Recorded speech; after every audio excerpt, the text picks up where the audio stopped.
Question 2. We have somebody who built a page in Lovable that they actually like.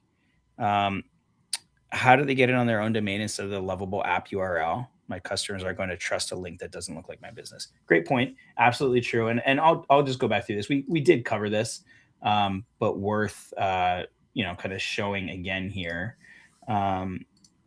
If let me pull up Lovable again, just in this, and of course the way the universe works, something seems to be off with like the one click, but you click this publish button in the top right here, and it's going to show you this is that URL that you're talking about, that you're like, well, my customers aren't going to trust a non-custom domain.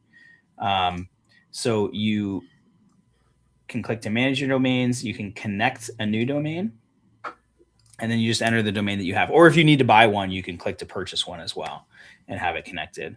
But I would say I'm connecting Havertown News, and it's going to walk you through step by step, identifying who your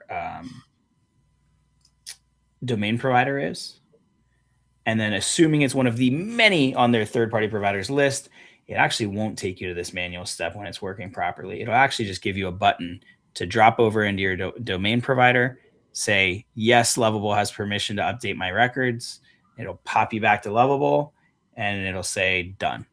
And within a few minutes, typically, that change will be live, and you'll be able to go to that custom domain and see your Lovable website, landing page, app, whatever it might be.